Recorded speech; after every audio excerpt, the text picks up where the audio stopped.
আসসালামু আলাইকুম, ফিরে আসলাম আরেকটা নতুন ভিডিও নিয়ে। আজকে আমরা শুরু করব নবম দশম শ্রেণীর রসায়নের পঞ্চম অধ্যায়। টপিক বাই টপিক শুরু করব। তো আমাদের প্রথম যে টপিকটা হবে, তাহলে আগে অধ্যায়ের হেডিংটা লিখি আমরা, পঞ্চম অধ্যায়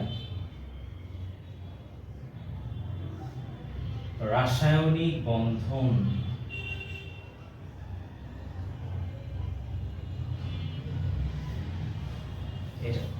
এখন প্রথম টপিকটা হবে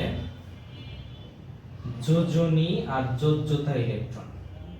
যোজ্যতা ইলেকট্রন আরেকটা যোজনী, আমি দুই পাশে লিখলাম কারণ বোঝাতে সুবিধা হবে, দুইটা অংশ। তাহলে যোজ্যতা ইলেকট্রন কি দেখি আমরা। ধরো আমি বললাম সোডিয়াম, এটার পারমাণবিক সংখ্যা 11, এটার ইলেকট্রন বিন্যাস করলে দাঁড়ায় 1s2 2s2 2p6 3s1 এটা। আচ্ছা, এখন এখানে আমরা দেখব বাইরের শক্তি স্তর, 1 নাম্বার 2 নাম্বার 3 নাম্বার শক্তি স্তর। তাহলে 3 নাম্বার শক্তি স্তরে মোট ইলেকট্রন কয়টা? একটা। তাহলে এইটাকে বলবো আমরা যোজ্যতা ইলেকট্রন গেল। আমি যদি এখান থেকে বলতাম সালফার 16, এটার ইলেকট্রন বিন্যাস করলে দাঁড়ায় 1s2 2s2 2p6 3s2 3p4। তাহলে এখন দেখো বাইরের শক্তি স্তর কোনটা? 1 নাম্বার 2 নাম্বার 3 নাম্বার শক্তি স্তর, বাইরের শক্তি স্তর এটা। মোট ইলেকট্রন 4 আর 2 6, তাহলে যোজ্যতা ইলেকট্রন 6 হতো। এখানে যোজ্যতা ইলেকট্রন 6, এখানে যোজ্যতা ইলেকট্রন 1। তাহলে আমরা যোজ্যতা ইলেকট্রন কি বলতে পারি সংজ্ঞাটা? যে কোন মৌলের ইলেকট্রন বিন্যাসের পর বাইরের শক্তি স্তরে যতগুলো ইলেকট্রন থাকে তার মোট সংখ্যাকে যোজ্যতা ইলেকট্রন বলে। সিম্পলি বুঝিয়ে দিয়েছি। আর যোজনীটা কি? যোজনীর সংজ্ঞাটা তোমাদের বইয়ে যেটা দেওয়া আছে সেটা হচ্ছে কোন মৌলের অন্য মৌলের সাথে যুক্ত হওয়ার ক্ষমতাকে যোজনী বলে। কিন্তু এটা দিয়ে তুমি অতি সহজে যোজনীটা খুব সহজে বের করতে পারবে না। তাহলে আমি একটা বলছি সংজ্ঞা, সংজ্ঞাটা হচ্ছে বিজোড় ইলেকট্রন যতগুলো থাকবে,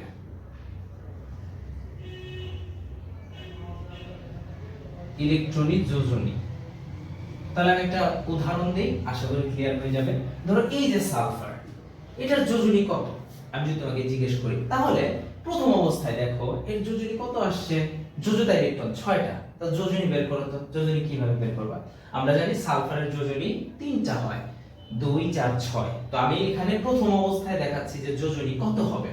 তাহলে দেখো আমি এখানে যদি সালফারেরটা আরেকবার একটু এখানে আঁকি, লাস্টেরটা, শুধু লাস্টেরটা আমরা ধরবো 3s2 3p4। এখন আমরা জানি s এর জন্য বক্স কয়টা? একটা। আর p এর জন্য বক্স কয়টা? তিনটা। ধরো তুমি কোন জায়গায় বক্স কয়টা এটা ভুলে গেছো, তুমি এখানে লিখবা s p d f।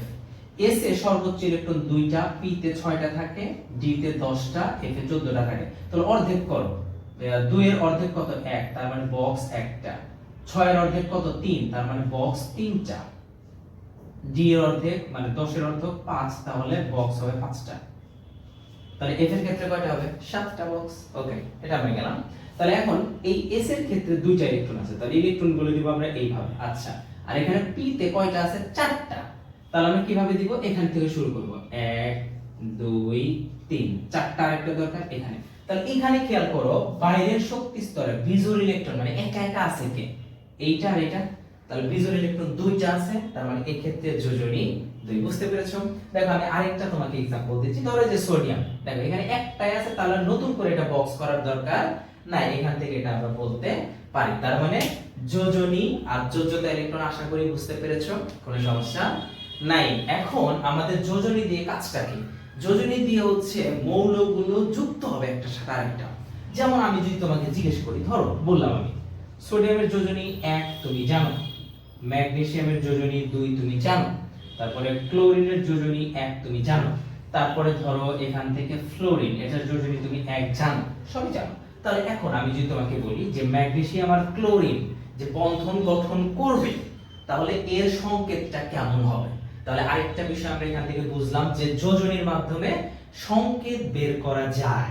তাহলে আমি এখান থেকে কি বলতে পারি? দেখো যখন এই দুটো যুক্ত হবে, ধাতুকে ম্যাগনেসিয়াম আম আছে লাস্টে, অ্যালুমিনিয়াম ধাতু আম আছে শুধু হিলিয়াম ছাড়া, তাহলে ম্যাগনেসিয়াম ধাতু, ক্যালসিয়াম ধাতু, ধাতুগুলো আগে বসবে, সোডিয়াম ধাতু, তাহলে ম্যাগনেসিয়াম আমি দিলাম আর ক্লোরিন এখানে লিখলাম। এখন একটু তাকাও, ম্যাগনেসিয়ামের এখানে কত 2, তাহলে যখন যুক্ত হবে ওই 2টা চলে যাবে পাশে যে থাকবে তার কাছে, আর ওর মাথার উপর কত আছে যোজনী 1, তাহলে 1 এখানে দিলেও চলে, না দিলেও চলে। এইভাবে যৌগ গঠন করতে হয়। তাহলে আজকে এতটুকু, ইনশাআল্লাহ নেক্সট ক্লাসে দেখা হবে। আল্লাহ হাফেজ।